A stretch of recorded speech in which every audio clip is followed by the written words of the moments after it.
Paved roads are for clean runs from destinations to destinations without making your watch run too much, without demanding much from your pocket for quenching your motor's thirst. Those are chosen by many who likes to follow others and at times to lead others. Does that gives us that feeling of freedom that we get when we take a road less taken by others? Leading us to the top of a mountain and having a sip of hot tea from a local vendor out there? Can it give us the happiness of looking up to an open sky and telling stories to a mission? It's a common saying, two wheels move the soul, but what if our machine hesitates to have a switch from paved to unpaved one? Take the soul on the feet, and that's all we can do. In this world of human beings, who has lost the real vibes of life, underneath all the rush of life and are stuck inside virtual walls of technology, who haven't tasted the healing essence of Mother Nature, are the ones who haven't converted their wishes to actions, the ultimate signal of I want it feeling.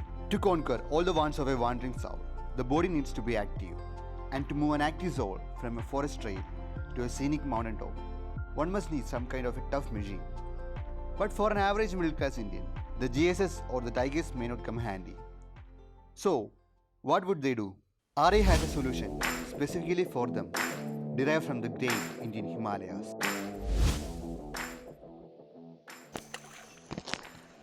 Welcome back to Motorcycle Veda. Before the game begins, let me say, this is not a complete review of the Himalayan, but we will show you what this machine is capable of, the tarmac. Himalayan, a purposefully built machine to satisfy the needs of a hardcore off-road enthusiast, capable of taking up most of the Indian road conditions without the need for you to bring a drop in the throttle. It was optimized based on its performance on the Himalayan mountain ranges to be durable in extreme climatic situations. This was really a game changer in the market that led to the emergence of new and upcoming models to India, fitted with all the basic goodies that an adventure bike should offer. So, does the Himalayan serve its purpose of build? Let's find it out by riding it where it's meant to be. Let's begin with the power unit. This is not the typical bullet engines that we have seen on older Enfields. It's a new 411cc long-stroke IC petrol power unit from Royal Enfield, capable of pumping out an average power of 24.5 bhp and a torque of 32 Nm at recommended RPM ranges, which is differently refined and capable of giving you that low end rush for off-road, so keeping that heat in your head all the time, and the occasional pain is keeping your legs away from the heat of your machine. What's more important than the suspension used on an adventure bike? And Himalayan is no exception on the same aspect, offering an extra softer travel of 200 mm at the front and a useful 180 mm at the rear, keeping the damping out well optimized to avoid unwanted movements of the setup. And definitely at front, it's a conventional fork which gives you enough time to take it to a mechanic if your rides end up with the damage to the oil seals. And at rear, it's a monoshock unit, which is a fair upgradation considering RE's history. These factors plus an impressive down clearance of 220 mm is definitely gonna make things easier for me. The stock tires are specially designed by Seat for this vehicle. They serve their purpose well, but these aren't top performance tires and I would rate the grip I have as average. To handle the rough terrain shock loads, Himalayan is equipped with a 21-inch front and 17-inch rear spoke rims, which effectively backs up the suspension and are strong to withstand intense shock loads and repeated loading which I had in my path.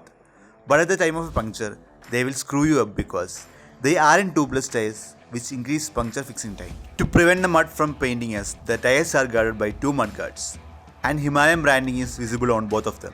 While talking about the off-road gizmos present in the instrument console, there isn't any except a compass. Yeah, you heard it right.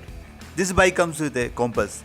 You will say that's for extreme off-roaders, but after riding more than 10,000 kilometers, I haven't used it even a single time. One thing that you will notice at the first glance is the picture of a mountain in the speedo. Well, Shona, it really shows the nature of this bike.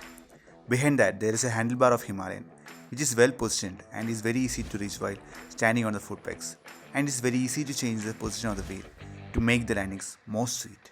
The foot pegs are at center.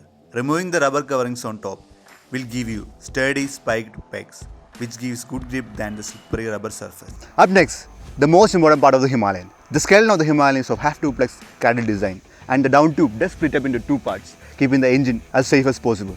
The engine in the Himalayan is not a stress member, so it keeps away the external loads from acting on it. And RA has provided us with a skid plate, but the skid plate is not thick enough to withstand any external hit from the bottom that is so aggressive and so it can leave the down tube bent in the Himalayan.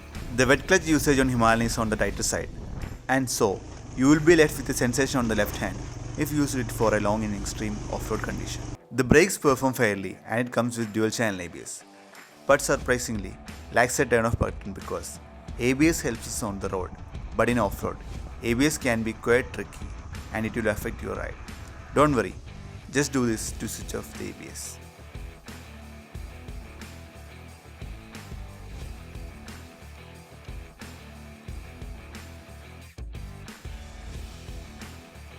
It's always difficult to repeat the same procedure whenever I go off-road, and sometimes I forgo to do so. My humble request to RE is to bring a switchable ABS to Himalayan as soon as possible. Himalayan is capable of performing all the funs and stunts on an off-road trail, but if you're staying for too long, you might have to fit an auxiliary lamp because the stock headlights ain't bright enough, especially when thick fog comes out to play. Also, the hazard lights present on the BS3 models are not available on the BS4 ones. Aiming the steep hills and rough roads are very easy using the package that RE offers through Himalayan, but the cost of all this comes as the overall weight of the Himalayan. Himalayan might be lighter than similar differently capable motorcycles, but if you accidentally drop it somewhere, then you definitely need someone else to get it back or should need high skill. Guys, don't worry in situations like this because RE provides this bike with an upslung exhaust so that the water cannot get into the exhaust manifold. Luggage rack comes as standard equipment in this vehicle, which helps you to mount all the camping gear you might need for your relaxed hiking rides. Overall, this machine is a fun-filled machine having almost everything that an ideal off-road motorcycle should possess. And like other Enfields, I hope this machine also will be immortal.